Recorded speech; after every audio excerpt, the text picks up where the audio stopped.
Guys ಯಾವುದು ಇದು IAS ಅಲ್ಲಿ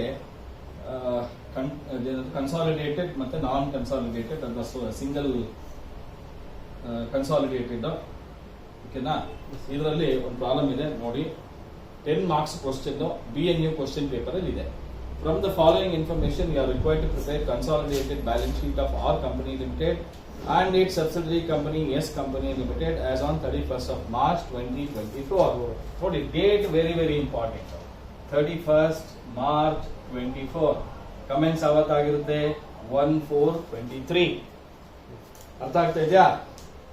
ಅರ್ಥ ಆಯ್ತು. ಆಮೇಲೆ ಬರ್ಕೋ. ಈಗ ಶೇರ್ ಕ್ಯಾಪಿಟಲ್ ನೋಡಿ. ಶೇರ್ ಕ್ಯಾಪಿಟಲ್ ನಮಗೆ ಆರ್ ಕಂಪನಿದಲ್ಲ ಇಂಪಾರ್ಟೆಂಟ್. ಯಾವ್ದು ಇಂಪಾರ್ಟೆಂಟ್? ಎಸ್ ಕಂಪನಿ ಮಾತ್ರ ನೋಡಬೇಕು. ಶೇರ್ ಕ್ಯಾಪಿಟಲ್ ಎಷ್ಟಿದೆ? 4 ಲಕ್ಷ ಇದೆ ನೋಡಿ. 4 ಲಕ್ಷ ಇದೆ ಎಸ್ ಕಂಪನಿನಲ್ಲಿ. ಒಂದ್ ಶೇರ್ ಪ್ರೈಸ್ ಎಷ್ಟಂತೆ? 100 ರೂಪಾಯಿ. ಹಾಗಾದ್ರೆ ಒಟ್ಟು ಎಷ್ಟು ಸಾವಿರ ಶೇರ್ಸ್ ಇರುತ್ತೆ? 4,000 ಶೇರ್ಸ್ ಇರುತ್ತೆ. ಇದನ್ನ ಫಸ್ಟ್ ಐಡೆಂಟಿಫೈ ಮಾಡಿಬಿಡ್ಬೇಕು. Next general reserve, profit and loss, loans, sundry creditors, B T, furniture, plant, investments 3,000 shares in S limited. ನೋಡಿ, ಇಲ್ಲಿ ಆರ್ ಮತ್ತೆ ಎಸ್ ಇದೆ, ಕರೆಕ್ಟ್ ಏನಪ್ಪ? ಒಟ್ಟು 4,000 ಶೇರ್ಸ್ ಇದೆ. ಇದರಲ್ಲಿ 3,000 ಶೇರ್ಸ್ ಆರ್ ಪರ್ಚೇಸ್ ಮಾಡಿ. ಇನ್ ಎಷ್ಟು ಉಳಿತಪ್ಪ? 1,000 ಶೇರ್ಸ್. ರೇಷಿಯೋ ಎಷ್ಟಾಯ್ತಪ್ಪ? 3:1 ಬಂತ ಇಲ್ಲಪ್ಪ? ಅದು ಬಂತು. ಓಕೆನಾ. ನೋಡಿ, 3,000 ಶೇರ್ಸ್ 100 ರೂಪಾಯಿ ಪ್ರಕಾರ 3 ಲಕ್ಷ ಕೊಡ್ಬೇಕಾಗಿತ್ತು. ಎಷ್ಟು ಕೊಟ್ಟಿದ್ದಾನೆ ಇನ್ವೆಸ್ಟ್ಮೆಂಟ್ಸ್ ಅಲ್ಲಿ? 3,60,000 ರೂಪಾಯಿ. Correct already? ಕರೆಕ್ಟ್. ಇನ್ನು loans and advances, inventories, sundry debtors, BR, cash, equivalents. BP of S Limited include 30,000 due to R Limited. Sundry creditors of R Limited including 50,000 due to S Limited. ಇವೆರಡು dummy ಅಕೌಂಟ್ಗಳು. ನಾನು ಹೇಳ್ಕೊಡ್ತೀನಿ ಏನ್ ಮಾಡಬೇಕು ಅಂತ ಹೇಳಿ. ಓಕೆನಾ? Okay sir. On the date of acquisition 1/4/24. ನೋಡಿ, ಯಾವತ್ತು ಪರ್ಚೇಸ್ ಮಾಡಿರೋದಂತೆ? 1/4/24. ಅಲ್ಲಿಗೆ ಈ ಡೇಟ್ ಇಂದ ಈ ಡೇಟ್ಗೆ ಕ್ಯಾಪಿಟಲ್ ಪ್ರಾಫಿಟ್, ಈ ಡೇಟ್ ಇಂದ ಈ ಡೇಟ್ಗೆ ಏನೋ ರೆವಿನ್ಯೂ ಪ್ರಾಫಿಟ್. ಕರೆಕ್ಟ್ ಏನಪ್ಪ? ಈ ಡೇಟ್ ಇಂದ ಈ ಡೇಟ್ಗೆ ಅಂದ್ರೆ 9 ತಿಂಗಳು, ಈ ಡೇಟ್ ಇಂದ ಈ ಡೇಟ್ಗೆ ಅಂದ್ರೆ 3 ತಿಂಗಳು. ಕರೆಕ್ಟ್ ಇದೆಯಾ? ಏನಂತ ಹೇಳ್ತೀವಿ? On that date S limited balance sheet showed a general reserve of 40,000, profit and loss account of 20,000. ನೋಡಿ, ಈ ಡೇಟ್ ಅಲ್ಲಿ 1/4/24 ಪರ್ಚೇಸ್ ಮಾಡೋ ಡೇಟ್ ಅಲ್ಲಿ ಅದೇ ದಿನಾನೇ, ಹೌದಾ, ರಿಸರ್ವ್ ಅಲ್ಲಿ 40,000 ಆಲ್ರೆಡಿ ಇತ್ತಂತೆ. 40,000 ಇತ್ತು ಅಂದ್ರೆ ಅದು ಯಾವ ವರ್ಷದ್ದು? ಹಿಂದಿನ ವರ್ಷ. ಕರೆಕ್ಟ್ ಏನಪ್ಪ? ಪ್ರಾಫಿಟ್ ಇತ್ತಂತೆ. ಎಷ್ಟಿತ್ತಂತೆ? 20,000 ಹಿಂದಿನ ವರ್ಷದ ಇತ್ತಂತೆ. ಹೌದಾ ಇಲ್ಲ? ಹಾಗಾದ್ರೆ ಈಗ ನಮಗೆ ಕ್ಯಾಪಿಟಲ್ ಪ್ರಾಫಿಟ್ ಅಲ್ಲಿ ಜನರಲ್ ರಿಸರ್ವ್ 40,000 ಇತ್ತಂತೆ, ಪ್ರಾಫಿಟ್ ಅಂಡ್ ಲಾಸ್ ಅಕೌಂಟ್ 20,000 ಇತ್ತಂತೆ. ಕರೆಕ್ಟ್ ಏನಪ್ಪ? Yes or no? ಅದು ಯಾವತ್ತು? 1/4/24 ಅಲ್ಲಿ. ಕರೆಕ್ಟಾ? ಅವ್ನು ಹೇಳಿರೋದು on the date of acquisition ಅಂತ ಹೇಳಿದ್ದಾನೆ. ಈಗ ನೀವೇ ನೋಡಿ, ರಿಸರ್ವ್ ಅಂತ ಎಷ್ಟಿದೆಯಪ್ಪ ಟೋಟಲ್? ಜನರಲ್ ರಿಸರ್ವ್ ಅಂತ ಎಷ್ಟಿದೆಯಪ್ಪ ಎಸ್ ಕಂಪನಿನಲ್ಲಿ? 1 ಲಕ್ಷ ಇದೆ. ಕರೆಕ್ಟ್ ಏನಪ್ಪ? 1 ಲಕ್ಷದಲ್ಲಿ 40,000 ರೂಪಾಯಿ ಹಿಂದಿನ ವರ್ಷದ್ದಾದ್ರೆ ಇನ್ನು 60,000 ರೂಪಾಯಿ ಯಾವ ವರ್ಷದ್ದಾಯ್ತು? ಈ ವರ್ಷದ. ಕರೆಕ್ಟ್ ಏನಪ್ಪ? ಅವನು ಡೇಟ್ ಸ್ಪೆಸಿಫಿಕ್ ಆಗಿ ಕೊಟ್ಟಿದ್ದಾನೆ, 1/4/24 ಅಂತ ಹೇಳಿದ್ದಾನೆ. ಕರೆಕ್ಟ್ ಏನಪ್ಪ? Next profit and loss account ಅಂತ ಎಷ್ಟಿತ್ತಪ್ಪ? 50,000 ಇದೆ. ಕರೆಕ್ಟ್ ಏನಪ್ಪ? ಎಸ್ ಕಂಪನಿನಲ್ಲಿ ಮಾತ್ರ ನೋಡ್ಬೇಕು. ಅದರಲ್ಲಿ 20,000 ರೂಪಾಯಿ ಹೋದ ವರ್ಷದ್ದಾದ್ರೆ ಇನ್ ಮಿಕ್ಕಿದ್ದ ಯಾವ ವರ್ಷದ? ಈ ವರ್ಷದ. ಕರೆಕ್ಟ್ ಏನಪ್ಪ? ಅಲ್ಲಿ ಟೋಟಲ್ ಇದೆಷ್ಟಾಯ್ತಪ್ಪ? 90,000. ಇದಿಷ್ಟ ಆಯ್ತಪ್ಪ? 60,000. ಕ್ಲಿಯರ್ ಆಯ್ತೇನಪ್ಪ? ಆಯ್ತಾ ಇಲ್ಲಪ್ಪ? ಆಯ್ತಪ್ಪ. ಈಗ ಶೇರ್ ಕ್ಯಾಪಿಟಲ್ ಒಟ್ಟು 1,000 ಶೇರ್ಸ್ 100 ರೂಪಾಯಿ ಪ್ರಕಾರ 1 ಲಕ್ಷ ರೂಪಾಯಿ ಎಸ್ ಶೇರ್ ಬೇಕಾಗಿದೆ. ಕರೆಕ್ಟ್ ಏನಪ್ಪ? ಕ್ಯಾಪಿಟಲ್ ಪ್ರಾಫಿಟ್ 60,000ದಲ್ಲಿ 3/4 ಭಾಗ ಎಷ್ಟಿದೆ ನೋಡೋದು. ರೆವಿನ್ಯೂ ಪ್ರಾಫಿಟ್ 90,000ದಲ್ಲಿ 1/4 ಭಾಗ, ಸಾರಿ 1/4 ಭಾಗ 1/4 22,500 ಸರ್. ಕೆಳಗಡೆ ಇದಾ? ಹಾ ಸರ್. ಇದೇ ಸಂಗಾದ್ರೆ ಸರ್ 15,000. ಇದು 15,000. ಅಲ್ಲಿಗೆ ನಾನ್ ಕಂಟ್ರೋಲಿಂಗ್ ಇಂಟ್ರೆಸ್ಟ್ ಎಷ್ಟಾಯ್ತು? 1,37,000. ಕರೆಕ್ಟಾ? ಹೌದು. ಈಗ ನಾನು ಬ್ಯಾಲೆನ್ಸ್ ಶೀಟ್ ಅಲ್ಲಿ ನಾನ್ ಕಂಟ್ರೋಲಿಂಗ್ ಇಂಟ್ರೆಸ್ಟ್ 1,37,500 ಬರೆದು ಬಿಡ್ತೀನಿ. ಯಾಕೆಂದ್ರೆ ಮರ್ತೋಗ್ಬಿಡ್ತೀವಲ್ವಾ, ಹೌದು ಸರ್. ಅದಕ್ಕೋಸ್ಕರ ಬರೆದ್ಬಿಟ್ಟೆ. ಕ್ಲಿಯರಾ? ಹಾಂ ಸರ್. ಈಗ ಗುಡ್ ವಿಲ್ ಇದೆಯಾ ಇಲ್ಲಿದೆಯಾ? ಇನ್ವೆಸ್ಟ್ಮೆಂಟ್ ಎಷ್ಟಪ್ಪ ಇದೆ ನೋಡು ಅಸೆಟ್ ಸೈಡ್ ಅಲ್ಲಿ.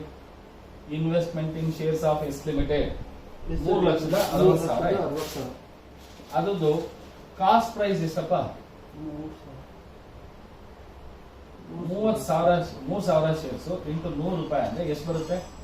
3 ಲಕ್ಷ ಬರುತ್ತೆ ಸರ್. ಕರೆಕ್ಟಾ? ಹೌದು ಸರ್. ನಾವು ಎಷ್ಟು ಜಾಸ್ತಿ ಕೊಟ್ಟಿದೀವಪ್ಪ? 60,000. 60,000 ಜಾಸ್ತಿ ಕೊಟ್ಟಿದ್ದೀವಿ. ಇದು ಗುಡ್ ವಿಲ್. Yes sir. ಆದ್ರೆ ಕ್ಯಾಪಿಟಲ್ ಪ್ರಾಫಿಟ್ ಎಮ್ದು ಕರೆಕ್ಟಾ? Yes, sir. ಒಟ್ಟು ಕ್ಯಾಪಿಟಲ್ ಪ್ರಾಫಿಟ್ 60,000 ಇದೆ. ಕರೆಕ್ಟಾ? ಹೌದು ಸರ್. ಇದರಲ್ಲಿ 1/4 ಇವನು ಕೊಟ್ಬಿಟ್ವಿ. 1/4 ಇವನು ಕೊಟ್ಬಿಟ್ವಿ. Yes sir. ಇನ್ನು 3/4 45,000 ಬರುತ್ತೆ. ಕರೆಕ್ಟ್ ಏನಪ್ಪಾ? Yes sir. ಅಲ್ಲಿಗೆ ನಾವು 60,000 ಜಾಸ್ತಿ ಕೊಟ್ಟಿದ್ದೀವಿ, ನಮಗೆ 45,000 ರೂಪಾಯಿ ಪ್ರಾಫಿಟ್ ಬರ್ತಾ ಇದೆ, ಬೆನಿಫಿಟ್ ಬರ್ತಾ ಇದೆ. ಅಲ್ಲಿಗೆ ಇನ್ನು 15,000 ರೂಪಾಯಿ ಏನಾಯ್ತು? ಗುಡ್ ವಿಲ್ ಆಯ್ತು. ಇದು ಎಂತ good will? Net good will ಆಯ್ತು. ಓಕೆನಾ? ಈಗ ನಾನ್ ಕರೆಂಟ್ ಅಸೆಟ್ಸ್ ಅಲ್ಲಿ ಫಿಕ್ಸ್ಡ್ ಅಸೆಟ್ಸ್ ಇದರಲ್ಲಿ ಗುಡ್ ವಿಲ್ ಎಷ್ಟಿದೆಯಪ್ಪ? 15,000. ಇದನ್ನು ಹಾಕೊಂಡು ಎಸ್ ಸರ್. ಮುಗಿದೇನಪ್ಪ? ಈಗ ಬ್ಯಾಲೆನ್ಸ್ ಶೀಟ್ ಬಾ. ಶೇರ್ ಕ್ಯಾಪಿಟಲ್ ಯಾವಾಗ್ಲೂ ಬರೀ ಪರ್ಚೇಸಿಂಗ್ ಕಂಪನಿ ಮಾತ್ರ ತಗೋಬೇಕು. ಎಷ್ಟಿದ್ಯಾ? 8. ಅದೇನ ಹೇಳೋದು? 8 lakhs. 8 lakhs ಇದೆ. ಜನರಲ್ ರಿಸರ್ವ್ ಬರೀ 2 lakh ಪರ್ಚೇಸಿಂಗ್ ಕಂಪನಿ ಮಾತ್ರ ಎಷ್ಟು? 2,90,000. 2,90,000. Profit and loss account 2,60,000. R company ಎಷ್ಟಪ್ಪ? 2,60,000. ಎಸ್ ಕಂಪನಿ ಇದು ರೆವಿನ್ಯೂ ಪ್ರಾಫಿಟ್ ಹೌದಾ? Yes. ನೋಡಿ ರೆವಿನ್ಯೂ ಪ್ರಾಫಿಟ್ 90,000 ಇತ್ತು. ಇದರಲ್ಲಿ 1ನೇ 4 ಭಾಗ ಎಸ್ ಇವನು ಸಂಬಂಧಪಟ್ಟರು. ಹೌದು. 3ನೇ 4 ಭಾಗ 90ರಲ್ಲಿ 22.5 ಹೋದ್ರೆ ಮಕ ನೋಡ್ತಾ ಇರ್ತೀರ. ಒಂದ್ ಕೆಲಸ ಮಾಡ್ರಪ್ಪ, 90,000 ಇಂಟು 3/4 ಅಂತ ಹಾಕಿ 67,000. ಎಷ್ಟ? 67,500. 67,500. ಅಲ್ಲಿಗೆ ಇಷ್ಟು ಪ್ರಾಫಿಟ್ ಇವನಿಗೆ ಸೇರ್ಬೇಕು. 3,27,1,000. ಹಾಂ ಸರ್. ಲೋನ್ಸು ಇಬ್ಬರದು ಸೇರಿಸಿ ಲೋನ್ಸು ಆರ್ ಪ್ಲಸ್ ಎಸ್ ಎರಡು ಒಂದು 3 ಲಕ್ಷ. ಕರೆಕ್ಟ್ ಏನಪ್ಪ? Yes sir. ಸನ್ರಿ ಕ್ರೆಡಿಟಾರ್ಸ್ ನೋಡಿ ಆರ್ ಪ್ಲಸ್ ಎಸ್ ಇಬ್ಬರದು ಸೇರಿಸಿ ಎಷ್ಟಪ್ಪ? 2,10,000 ಅಡ್ಜಸ್ಟ್ಮೆಂಟ್ ಮಾಡಿ. ಏನಂತ ಹೇಳ್ತಾ ಇದ್ದೇನೆ ಅಂದ್ರೆ, ಎರಡನೇ adjustment creditors of R limited including 50,000 to S limited. ಅಂದ್ರೆ ಇಬ್ಬರ ನಡುವೆ ಪರ್ಚೇಸ್ ಆಗೋದಕ್ಕೆ ಮುಂಚೆ ಟ್ರಾನ್ಸಾಕ್ಷನ್ಸ್ ಇತ್ತು. ಅವ್ನು ಇವನಿಗೆ ಮಾರೋದು, ಇವನು ಅವನಿಗೆ ಮಾರೋದು ಕ್ರೆಡಿಟ್ ಅಲ್ಲಿ ಇತ್ತು. ಓಕೆನಾ? Yes sir. ಪರ್ಚೇಸ್ ಮಾಡಿದ್ದಾರೆ ಕ್ರೆಡಿಟ್ ಅಲ್ಲಿ, ಅಷ್ಟು ಬೇಗನೆ ಏನಾಗಿದೆ? ಮರ್ಜ್ ಆಗಿದೆ, ಎರಡೂ ಇದಾಗಿದೆ. ಹೌದು. ಅದಕ್ಕೆ ನಾವೇನ್ ಮಾಡಿರ್ತೀವಿ ಅಂದ್ರೆ ಇಲ್ಲಿ ಲೆಸ್ ಇಂಟರ್ ಕಂಪನಿ ಓವಿನ್ಸ್ ಏನಿದು? Owings. ಇಂಟರ್ ಕಂಪನಿ ಡೆಟ್ ಅಂತ ಅನ್ಕೊಳ್ಳಿ, ಪರವಾಗಿಲ್ಲ. ಎಷ್ಟಪ್ಪ ಅದು? 50,000ನಾ? ಹಾಂ Yes, ಸರ್. sir. 50,000 ಮೈನಸ್ ಮಾಡಿ 1,60,000. ಹಾಗೆ ಬಿಲ್ಸ್ ಪೇಯಬಲ್ ಇಬ್ಬರದು ಹೇಳಪ್ಪ? 1,40,000 ಸರ್. R plus S 1,40,000. ಇದು ಅಷ್ಟೇ inter company debts, inter company owings ಎಷ್ಟಿದೆಯಪ್ಪ? ಬಿ ಪಿ ಇದು 30,000. 30,000. ಅಲ್ಲಿಗೆ ಮೈನಸ್ ಮಾಡಿದ್ರೆ ಏನು ಎಷ್ಟಪ್ಪ ಬರುತ್ತೆ? 1,10,000 ಬರುತ್ತೆ. ಕ್ಲಿಯರ್ ಏನಪ್ಪ? Yes sir. ಇದು ಎನ್ ಸಿ ಐ. ಓಕೆನಾ? ಅಸೆಟ್ಸ್ ಅಲ್ಲಿ ಆಯ್ತಾ? ಈಗ ಬ್ಯಾಲೆನ್ಸ್ ಶೀಟ್ ಅಲ್ಲಿ ಆಯ್ತಾ? ಅಸೆಟ್ಸ್ ಲಯಬಿಲಿಟೀಸ್ ಆಯ್ತು. ಫರ್ನಿಚರ್ಸ್ ಇಬ್ಬರದು ಹೇಳಪ್ಪ? ಫರ್ನಿಚರ್ ಸರ್ 2,50,000 ಆಯ್ತು ಸರ್. ಇಬ್ಬರದು. ಪ್ಲಾಂಟ್ ಇಬ್ಬರದು ಹಾಂ ಸರ್. 7.5 ಲಕ್ಷ. 7,500,000. ಬಿಲ್ಡಿಂಗ್ ಇಬ್ಬರದು ಸೇರಿ 3 lakh. Investment next current assets. Current assets ಅಲ್ಲಿ ಲೋನ್ಸ್ ಅಂಡ್ ಅಡ್ವಾನ್ಸಸ್ ಇಬ್ಬರದು ಸೇರಿ R plus S 60,000 sir.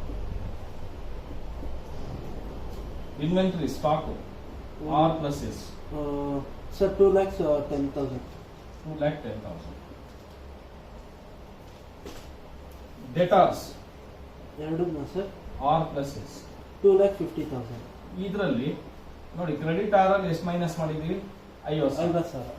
Inter company ಓವಿಂಗ್ಸ್ ಅಲ್ಲೂ ಮೈನಸ್ ಮಾಡಬೇಕು, ಇಲ್ಲೂ ಮೈನಸ್ 2 ಲಕ್ಷ ಮಾಡಕ್ ಬರಲ್ವಾ? ಹಾಂ ಸರ್. BP ಎರಡು ಕಂಪ್ನಿದು ಎಷ್ಟಿದೆ?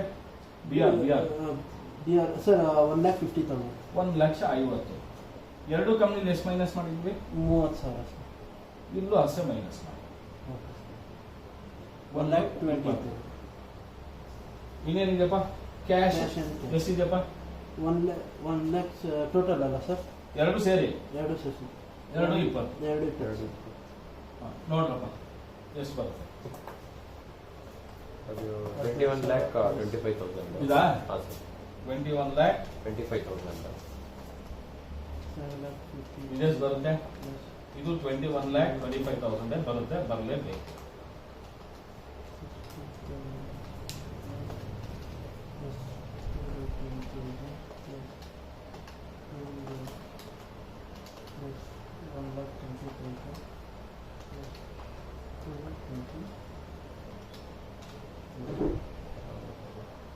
ಹಾಂ ಸರ್, ಕರೆಕ್ಟಾಗಿ ಬರ್ತಿದೆ. ಸರಿ, ಅರ್ಥ ಆಯ್ತು ಎಲ್ಲರಿಗೂ? ಹಾಂ ಸರ್.